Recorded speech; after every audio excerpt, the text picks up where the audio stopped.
Ils sont déterminés, engagés, motivés par l'envie d'apporter des solutions aux défis de leur communauté. Ils sont des jeunes férus des sciences et de la technologie. Chaque jour, ils créent, ils innovent, ils inventent. Leurs préoccupations, mettre l'innovation technologique au profit du développement durable. À l'origine de cette histoire passionnante, un homme qui est notre invité sur ce plateau, Sylvestre Olanlo. Vous êtes ingénieur, tech entrepreneur social. Vous êtes cofondateur de TID, Technologie et Innovation pour le développement durable. Merci d'avoir répondu à notre invitation. Bonjour. Alors, je suis très honoré en fait d'être sur ce plateau avec vous ce matin pour parler de ce sujet assez intéressant lié à l'innovation technologique au Togo.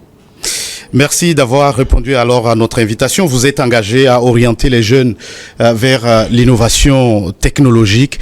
Qu'est-ce qui justifie votre choix, Monsieur Olanlo?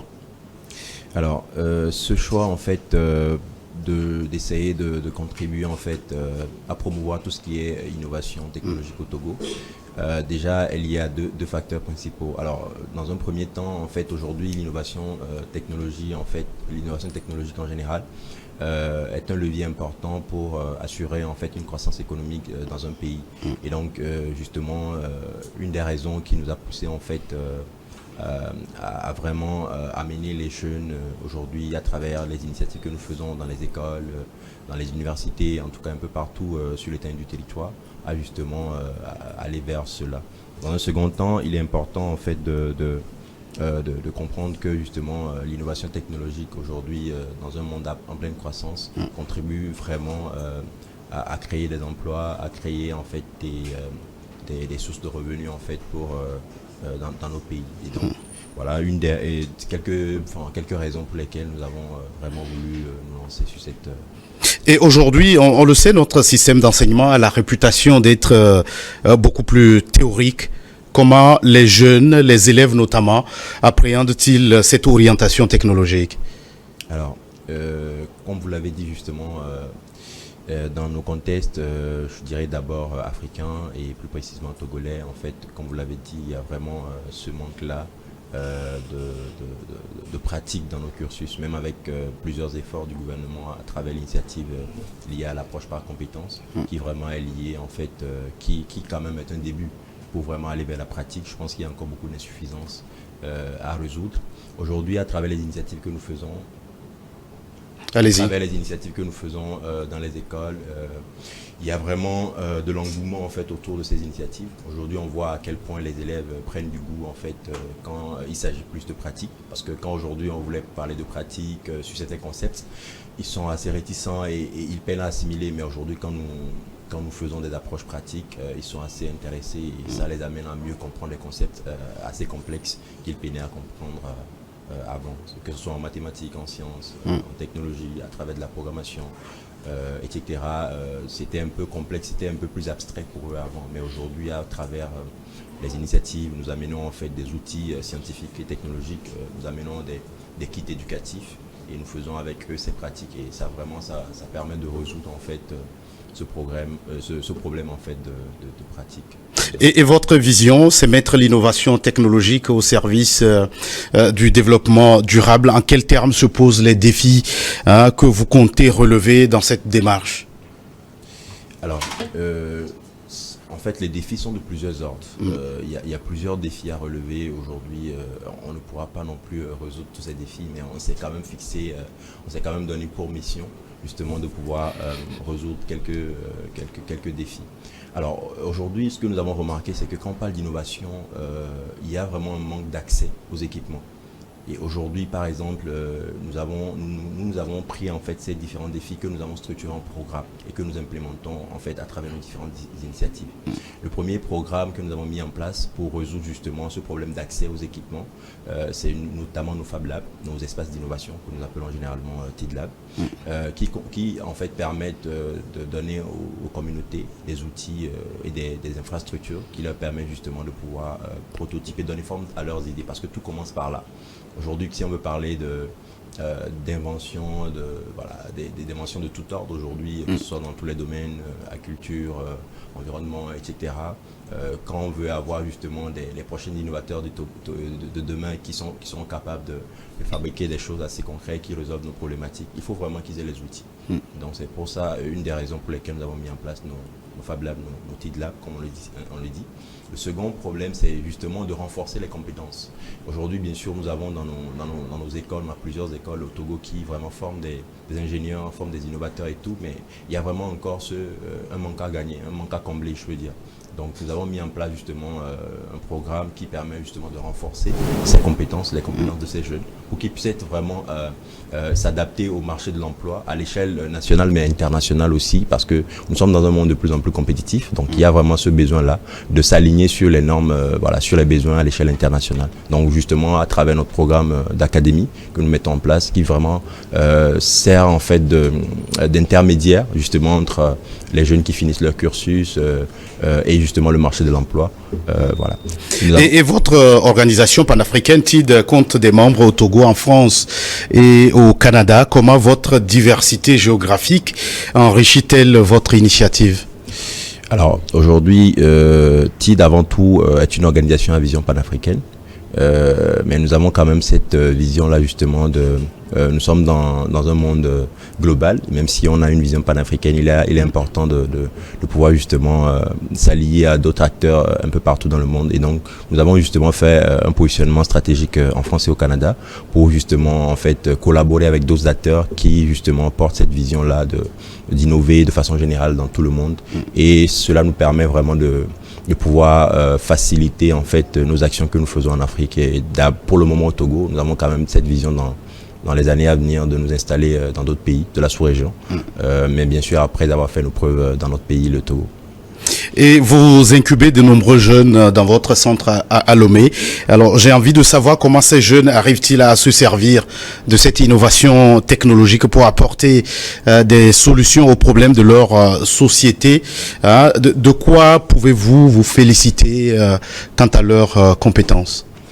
Ok. Aujourd'hui, notre accompagnement, les accompagnements que nous offrons en fait à nos jeunes, en fait, leur permettent. Nous sommes dans cette vision déjà aussi de les amener en fait à travailler déjà sur des thématiques qui résolvent vraiment des problématiques qui les entourent en fait. Nous les amenons vraiment d'une part à structurer les idées. Que ces idées vraiment se basent sur des problématiques réelles et ensuite justement à pouvoir les traduire en prototypes et ensuite en produits qui prêtent à déployer sur le marché. Et aujourd'hui, c'est plus d'une centaine de jeunes que nous accompagnons, je dirais de façon concrète à travers les universités, à travers les actions que nous faisons pour vraiment avoir des solutions concrètes assez structurantes et qui résolvent des problématiques. En termes de prouesse, aujourd'hui, c'est une fierté pour nous de voir justement ces jeunes qui avaient, je peux dire, avant de rentrer dans nos centres, avaient très peu de notions, très peu de notions et de visions sur comment travailler sur un projet de bout en bout, comment justement identifier une problématique dans son environnement et le traduire sous forme de solution. Et aujourd'hui, nous sommes très fiers de voir des jeunes qui innovent, qui créent, qui sortent des solutions, qui nous surprennent. Et c'est vraiment un réel plaisir pour nous. Oui, justement, est-ce qu'il y a des prouesses qui vous ont accroché? Alors des prouesses, il y en a tellement que justement c'est difficile de pouvoir justement aujourd'hui des jeunes travaillent sur des projets en lien avec la thématique agricole. Justement, ils travaillent sur des solutions pour pouvoir justement optimiser en fait les rendements des cultures à travers des systèmes de serres. Donc ils travaillent sur des serres connectées, entre autres. Ils travaillent sur des systèmes d'irrigation intelligente. Ils travaillent aussi sur des thématiques en lien avec les maisons connectées aujourd'hui. Ils travaillent sur des solutions vraiment low cost, vraiment qui résolvent des problèmes. Ils travaillent même sur des solutions énergétiques. Ils travaillent sur des solutions de tout ordre. Donc il y en a tellement justement que j'aimerais juste dire en fait que c'est ce qui nous fait plaisir au-delà justement de ces solutions qu'ils apportent et justement qui est pour nous c'est une étape du processus, parce qu'après il s'agit pas juste de faire des solutions et dans un cadre académique et de pouvoir justement soutenir, mais c'est d'aller plus loin. Et c'est vraiment dans cette dynamique que nous avons aussi notre incubateur qui est en train d'être déployé, justement qui est focus surtout sur des solutions technologiques, parce qu'aujourd'hui vous savez vraiment pour accompagner des innovations technologiques, il y a ce besoin là vraiment d'être dans le domaine, d'avoir des experts du domaine et de ne pas que être sur l'aspect business qui aussi est important. très important, mais il est vraiment important quand les jeunes innovent, de pouvoir justement les amener en fait à résoudre en fait leurs problématiques, à comprendre quels sont les défis auxquels ils font face, à comprendre le contexte même d'innovation à l'échelle nationale, pour qu'ils ne fassent pas des solutions qui après vont dormir dans les tiroirs, ce qu'on voit très très souvent dans nos contextes. Alors vous l'avez souligné, vous vous intéressez beaucoup plus au secteur agricole, à l'agriculture, un secteur qui a plus besoin de l'innovation, de la technologie. Oui, aujourd'hui, l'agriculture est au cœur de notre économie, donc il est essentiel justement qu'on puisse y apporter des solutions. Et des solutions, il y en a à tous les niveaux. Ça part des solutions numériques, tout simplement, justement, des solutions de facilitation qui permettent, par exemple, de mettre en relation des producteurs avec des clients potentiels. Donc ça, on parle des solutions numériques simples, mais plus loin, des solutions technologiques qui... à travers des applications. Des applications, comme des applications, mais ça va plus loin justement à travers des équipements, des équipements qui permettent justement de pouvoir, par exemple, faire de l'agriculture intelligente sur des cultures, afin d'optimiser justement le rendement des cultures, mais au même moment aussi d'économiser en fait nos ressources. Ça va plus loin même vers la mécanisation. Donc imaginer des systèmes en fait pour pouvoir faire du semis sur des champs de façon automatique afin d'optimiser justement ces semis et de permettre à ce que les rendements soient efficaces. Ça va plus loin en fait même à travers l'utilisation des drones agricoles qui aujourd'hui permettent vraiment de pouvoir optimiser le rendement à travers des initiatives qui existent déjà, mais qui existent déjà à l'échelle nationale, mais qu'on essaie surtout de travailler dessus pour les optimiser et pour justement à ce que ça ait plus d'impact en fait dans nos contextes. Aujourd'hui, l'agriculture subit les affres des changements climatiques. Est-ce que vos initiatives, vous pourrez bien amener les agriculteurs à gagner peut-être le pari de la maîtrise de l'eau pour une agriculture résiliente? Oui, le pari est là en fait, et c'est ce sur quoi nous travaillons jour et nuit en fait, déjà à travers l'accompagnement que nous faisons à ceux qui viennent dans nos espaces, mais même à notre niveau à travers nos pôles de recherche et développement qui travaillent sur plusieurs thématiques en lien avec l'environnement, la culture, l'éducation et l'énergie et tant d'autres. Donc oui, nous travaillons jour et nuit en fait sur ces défis-là que nous rencontrons, et nous avons quand même pour ambition de lancer au nord du pays en fait un programme, un pôle d'innovation qui sera centré uniquement sur les thématiques en lien avec la culture pour vraiment faire de la recherche et développement de façon plus poussée sur ces thématiques et voir comment nous pourrions apporter des solutions locales justement à ces problématiques-là. Vous présidez le réseau togolais des Fab Labs pour la promotion de la fabrication numérique. Quelles sont les difficultés auxquelles les jeunes en pointe dans la technologie sont confrontés dans votre pays? Alors, déjà par rapport au contexte lié au réseau togolais, déjà c'est une initiative en fait qui est née en fait de la volonté de plusieurs acteurs dans le domaine de la fabrication numérique au Togo, de justement se mettre en synergie, et cela surtout dans le contexte de l'innovation technologique. Aujourd'hui, les Fab Labs sont un levier très important pour asseoir en fait, pour vraiment contribuer à un développement des innovations technologiques. Donc, on a ressenti ce besoin et on s'est dit en fait qu'il serait important de nous mettre en réseau pour justement travailler pour pouvoir en fait avoir un impact plus global, et donc travailler vraiment à créer une synergie entre nous, vraiment se rassembler, penser globalement, travailler sur des projets qui ont un impact à l'échelle nationale et j'en passe. Maintenant justement par rapport à comment est-ce que les jeunes perçoivent aujourd'hui à travers le réseau togolais, nous orientons en fait les jeunes en fonction de leur zone géographique à pouvoir justement aller vers les centres d'innovation adaptés qui existent aujourd'hui, qui sont adaptés pour leurs problématiques, parce qu'aujourd'hui quand on parle d'espace, les espaces sont avant tout des espaces spécialisés qui travaillent sur des thématiques données, qui ont des outils donnés. Donc que ce soit à l'échelle, en fonction des besoins des jeunes, nous les orientons justement vers ces espaces-là pour qu'ils puissent trouver en fait réponse à leurs problèmes et pour pouvoir justement innover. Voilà. Vous êtes satisfait de cette pléthore d'initiatives que portent les jeunes en pointe dans la technologie, mais difficilement on voit émerger au Togo on peut dire des Mark Zuckerberg, des Elon Musk. Qu'est-ce qui se passe? Alors, il y a vraiment cette question avant tout un gros débat. Il faut vraiment qu'on le reconnaisse. C'est vraiment un gros débat parce que il y a plusieurs défis, il y a plusieurs raisons qui justifient en fait cette situation qu'on a. Mais je pense qu'il y a des pistes de solutions. Il y a vraiment, on est en bonne voie pour justement résoudre ces problèmes et bientôt dans quelques années. Oui, quand vous parlez des difficultés, des problèmes, quel diagnostic vous faites et qu'est-ce que vous avez trouvé comme réel problème qui freine l'évolution de ces jeunes porteurs d'initiatives?